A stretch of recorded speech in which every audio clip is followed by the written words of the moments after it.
As the Sudanese president returned home from his trip to Sochi to meet Russian leader Vladimir Putin, the world's media overwhelmingly seized on his plea that Moscow should provide protection to Sudan against the aggressive actions of the United States of America.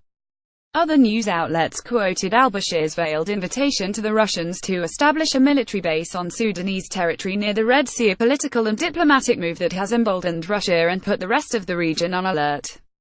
For what emerged from the presidential discussions were startling, to say the least, and has provoked a plethora of positive and negative reaction. Al-Bashir's comments began by the statement that the visit to Russia had long been dreamt about and that Sudan was primarily opposed to the U.S. interference in the domestic affairs of Arab countries, in particular U.S. intervention in Iraq. Al-Bashir blamed the U.S. for the problems being faced in the region and said the Darfur and South Sudan problems take their roots in U.S. policy that split Sudan into two parts and made a bad situation worse. He went on to welcome Russian intervention in Syria, which he said would be lost without Moscow's assistance, and he also welcomed Russian assistance to re-equip the Sudanese armed forces. Lastly, he said in his official closing remarks, Sudan may become Russia's key to Africa. We have great relations with all African nations and we are ready to help. We are also interested in developing relations with BRICS. On social media, Sudan saw no shortage of condemnation of al-Bashir in his comments. Social media guru, Greta Van Susteren, told her 1.5 million followers in response to a photograph of the two leaders shaking hands, Putin welcoming mass killer Sudan prey Bashir.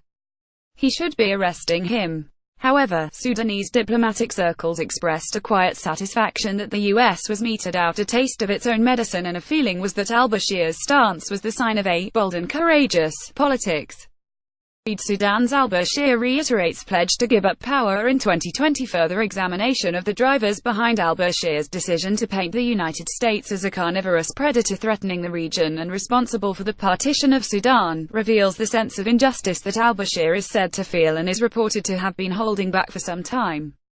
A press conference in Sudan after the U.S. decided to lift sanctions on Sudan. Ibrahim Hamidan Adola first. Al-Bashir and the Sudanese government appear to be angry that despite the U.S. decision to lift 20-year-old economic sanctions last month, in practice the flow of hard currency is not actually being permitted.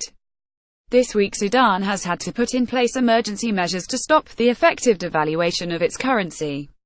After falling to an all-time low of around £27 to the dollar on the informal, black market, it strengthened at the beginning of this week to about £24 in anticipation of the new measures.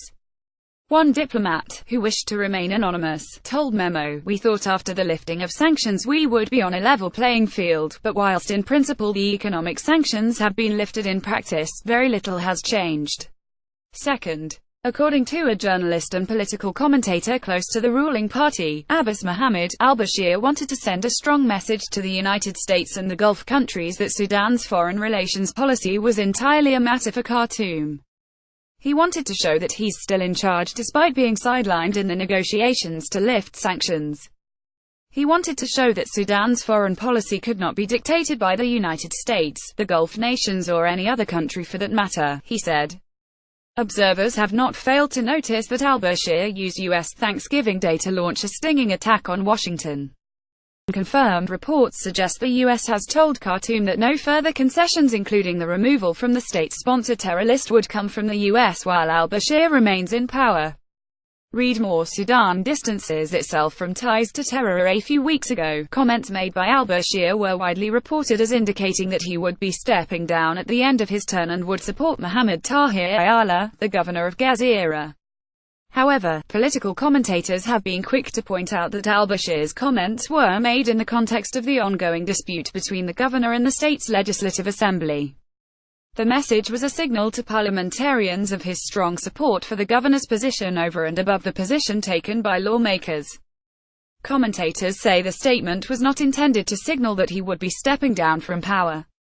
In fact, just days later the governor of Gezira himself said that if the president chose to run again, al-Bashir had his support.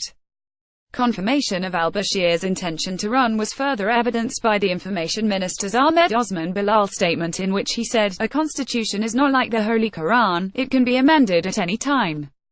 His reference was to the 2005 constitution, which only allows the president to serve 2 terms, but any hope that 71-year-old al-Bashir will be out of the picture soon is by no means certain. The noises coming from his party and supporters suggest that al-Bashir is being strongly encouraged to stay put as head of the National Congress Party. A diplomat told Memo, "The country is still technically at war and therefore needs a strong army man to be in control. A return to rule by a civilian president would not be in Sudan's interest." The visit to Sochi is being strongly seen as al-Bashir's hardball tactics to demonstrate a willingness to join the Russian BRICS bloc against the rest of the world, if Sudan is not given what it needs by the US Western alliance. Current listing on the state sponsor of terror may be the US leverage over Sudan to force it to continue to comply with the wishes of Washington, but al-Bashir's Russia pronouncements appear clearly to be a calculated attempt to play the two sides against each other and force one side or the other to provide Sudan with the assistance it needs. Nevertheless, there are concerns that the US may not play ball and might continue to impede Sudan from the debt relief and the investment opportunities it so badly needs. While support for Russia and Bashar al-Assad will alienate the Arab world and politically marginalize Sudan, al-Bashir may have therefore made the wrong diplomatic move, but it is clear he has given all stakeholders in Sudan's future some serious food for thought.